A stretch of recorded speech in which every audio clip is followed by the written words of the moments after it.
Hey everybody, welcome to Two Comic Book Dudes. I'm Aaron Clutter, editor-in-chief of Comic Booked. Hey everybody, Justin, managing editor over at Comic Books. And with us tonight, special guest Brian Donnelly, who is going to tell us about a really cool Kickstarter that he is working on, getting funded. About, what are we, 3 or 4 days into it now, Brian? Yeah, about 4 days in, yeah. Okay, so tell us all about this. This is, I thought it was pretty neat looking. Yeah, thanks. Thanks, guys. I'm glad to be on and talking to you guys. It's called Fuil, which is Gaelic for Land of Blood. It's basically an alt historical fantasy about the quote unquote true story of the Irish War for Independence from Great Britain in the early part of the 20th century. And it's alt / grimdark. It's very violent. But the basic theme is I like to say, if J.R.R. Tolkien and H.P. Lovecraft had adopted a child and called it violent history, this is what it would look like. So it's definitely got some beautiful artwork in it. I've taken a look through the Kickstarter, and it's an interesting concept. And we kind of talked before the interview about how it's something a little different.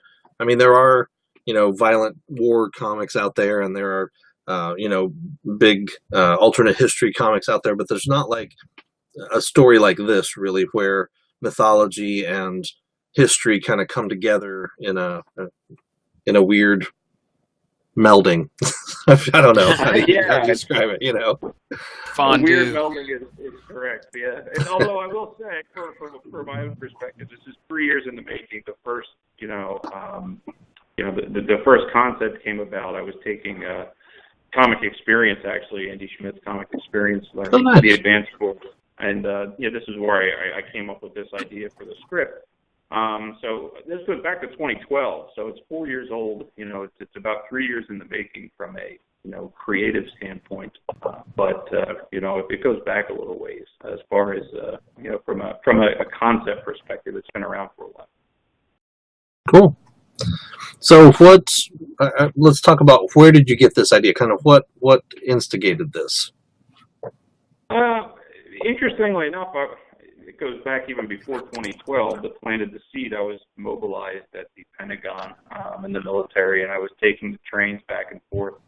And I was reading about Aleister Crowley, actually. I was reading a short piece on him.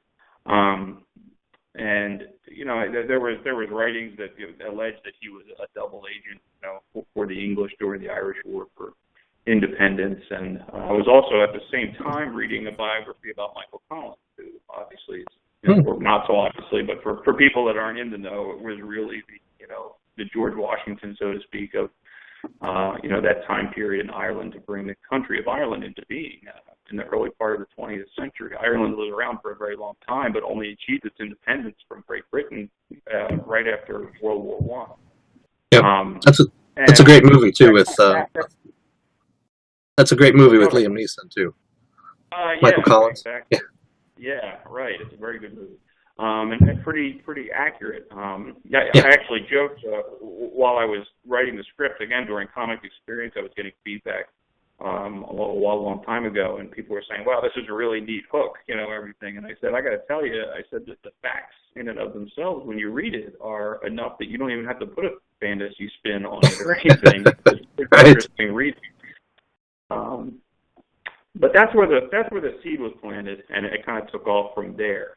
I started writing the script, and I started doing the nascent kind of reaching out after I had script in place to professional artists on LinkedIn and DeviantArt, and found an artist and kind of went from there. I just kind of ran with it. It's been on Comixology for a while, the digital versions.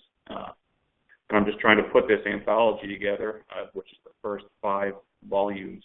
The last 2 that are fully completed and done haven't been put on Comixology, but they're completed, which will be part of the anthology. Awesome. Okay, so in a lot of cases, people are the Kickstarters we've done in the past are like the first issue or the first or second issue for a book, and people are like, "Oh, this is cool," but then sometimes the project kind of peters out. But you've already got a chunk of this done. and out there for people to read. Now we're kind of getting the condensed version, everything in one place, which is really, really cool. Yeah, it's about 130 pages. It's I've spent $25,000 of my own money putting this together. Professional comic book artists are not cheap. When I say professional, they're Marvel guys, DC, Dark Horse Image, lettering, Zenoscope. I mean, they're professional comic. They're people I've gone to conventions and talked to, I've met, engaged. Great. So they're not guys that are just kind of on the fringe. These are real deal guys. So they're not cheap, unfortunately for me. Well, and that's good too, though. I'm sorry, that's good too. Sorry. I'm sorry. Yeah, I didn't mean to step on you. I wanted to put out a good product. I was very passionate about it. I didn't, So when I did the Kickstarter, I've done a lot of Kickstarter donations, and we all know the horror stories about guys petering out. I've worked hard on it. I've worked Jeff McCoskey from Fubar, Fubar fame, has helped me out on it. He's been great. Awesome. And Ed Dukeshire, too, is one of my letterers, has helped me out a lot. He's had a few Kickstarters. So, I'm ready to launch the product, man. It's ready to go. All I got to do is put it to the printer once it funds, and everybody, there's no risk involved with this particular Kickstarter. It's ready to go. That's good. Yeah. That's always good to hear from a supporter standpoint. I know I've done a lot of Kickstarters over the last few years, and many times I guess the ones that I've picked have been ones that I liked, and I liked the way the product looked and the story or the game or whatever it was behind it, and a lot of them have had bigger names behind them, kind of pushing them. So, but I've had 5 or 6 decent Kickstarters where I've started. I get in there and I start promoting it, and then the people are like, we're about 2 weeks from it. We're only halfway funded. We're not going to make it, so we're just going to cancel it. Or, another publisher will pick it up and publish it outside of Kickstarter, which that works too. I mean, as long as the product gets out there. But there's got to be that feeling for the creator that, this is something I'm doing. This is something I'm pushing, and to have that success of completing the Kickstarter and getting it funded and getting it published out there, that's got to be a good feeling. So we definitely want that for you. Definitely. Oh, yeah, I appreciate that. It's an interesting process going through it. I can tell you guys. I appreciate you, having me, having me, speak with you for sure, because it's certainly, you put your all into these things. That's for anybody, and you want the best to come out of it. We put a little bit of a different spin on it. I mean, I obviously, as part of one of my pledge levels, I actually developed a combat card gambling game that goes along with the Kickstarter. And I got some professional, former GW guy, Games Workshop guys assisting me with that, putting the card design and the mechanics together. And that's kind of a throw-in on one of the pledge levels. I understand not everybody would want to necessarily are necessarily gamers in addition to comic book guys, but it's a throw-in that we put a lot of. We call it the kitchen sink, and it's a PDF version, it's a full print version, and it's a combat card gambling game along with the T-shirt and credits. So we're throwing a lot at the pledge for the money, I think. That's nice. Yeah, I know that's something that tends to draw me to a Kickstarter as well. Is what kind of things that I get out of it? I love to support, but there's been I know some of the bigger companies, especially I won't name any names, but some of the game companies that do Kickstarters, it's like, oh, okay, for $100 you might get half a copy of the game, and we'll send you a little thank you card. It's like, why would I do that? I'd much rather chip in. I think the pledge level you're talking about, the kitchen sink is $65. It's really not unreasonable. You're investing in something really cool, and you're getting some great stuff back out of it. I mean, it's well worth it. So hopefully we can get folks to jump on and help you out and get this funded in the next 27 days. Oh, my fingers are crossed, guys. I hope so. Sure. So, Well, we'll.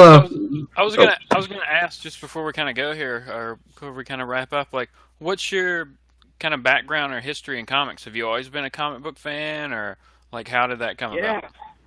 I had a hiatus. My first job ever was a paperboy, but my first real job ever, I actually worked in a comic book store. I was fortunate enough. I was in 8th grade. and I worked in a comic book store. This goes back to like 1989, Wow. 1990, right when everything really, it was like starting to hit that pinnacle, you know. Right. And it was like a dream job, you know. It was awesome, and they paid me a little bit of money, but they also gave me credit, you know, so I could spend it at the store. There you go. It started there and went full speed, and then I had probably like a 10-year hiatus, and then again when I got mobilized in the military, I got back into it and started doing a lot of reading because I was traveling a lot, and I had a lot of downtime to read in between, and that's when I really jumped back into it again. So it's been a lifelong, fantasy. It has never gone away. I've continued that through. But the comic book thing had an early seed. I wanted to be a comic book artist and writer when I was young, and it's kind of come full circle as now I'm an older guy. Yeah, we're all older guys now. Well, that's cool. I mean, that's encouraging, for those of us who have that idea too, that someday we'd like to do that. To see you, put this together, it looks like a great product. I'm excited to see, whether this funds and how it comes out. So, yeah. Yeah, I appreciate that. I'm using all the funds to just launch the next 5 issues. I mean, if this thing funds and goes, I'm not pocketing this money. I'm turning around and just funding the artist to produce the next anthology. That's awesome. I'm not looking for, I just want to see this thing through. It's kind of my opus, my contribution to the comic book lexicon. And I have the whole thing mapped out and done. That's why I want to get it done so badly. It's already completed. Right. It just needs to be drawn up and printed. So funding the Kickstarter ensures more stories come. So think about it that way, everybody. That's right. That's cool. Yeah, I guarantee it. I guarantee it. It's immediately, nice. The next, that's a done deal. Awesome. Well, we'll have an article up on our site early this week coming up, and we'll have some images from the Kickstarter page. We'll also have a link both on this video and on the article that you guys out there can click on, and it'll take you right to the Kickstarter page. Again, it's Tierna Fuil, and it's TIR space NA space FUIL. So you can just type that into Kickstarter and search, and you'll find it. Brian Donnelly, again, thank you for joining us tonight. I really appreciate that. This product looks really cool. Definitely a project that I could jump behind and support. So we're going to push that out through all of our media channels and get all of our viewers and all of our fans to at least check it out. Hopefully, jump on and support. Thanks, guys. I really, really appreciate it. Sure. Keeping my fingers crossed that we come through for. Yep, and hopefully we have you on again, and we can talk about the next project that you have. If we fund it, I guarantee it. Awesome. Sounds good. All right. Well, Brian, any final words for the fans out there? No. I just, please, if you're not taking a chance.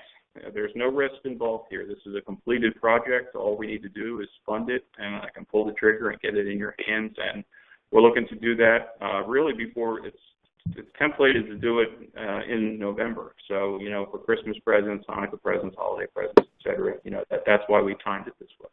That's great. That's a fast turnaround on a project too. I know sometimes it can take 6 or 8 months, which is always kind of disappointing because you're like, yeah, I funded that project back in March, and then they're like, well, we're shipping next April. A year later. Yeah, I know. As I said, guys, and everybody out there, it's done. It's already done. We're just looking to pull the trigger. All right. Well, for folks out there, if you're a fan of history, I know we have folks who read history, graphic novels, and things like that, and I've had a few sent to me that that's not necessarily my kettle of fish, but when you add the fantasy thing in there, and especially when you talk about Michael Collins and that whole era, I really enjoy that story. That's really a neat part of history, and to have the mythical fantasy stuff thrown in there, that's what draws me in. So definitely something for folks out there who are into Lord of the Rings or Harry Potter, or those sorts of things with mythical, magical stuff. It's a pretty cool project, so check it out. Thanks, guys. I appreciate it. All right. Well, thanks, Brian, and we'll be in touch with you, and we'll have an article, like I said, for folks out there up on the website this week. If you've got questions for Brian or for us about this project or any project, leave them in the comments. We definitely reply to those, and we're pretty active on YouTube and on our site. If you've got questions about having a Kickstarter promoted, we'll gladly talk to you about that too. So, again, Brian, thanks for joining us, and everybody out there, go read more comics. Thanks, guys. Take care.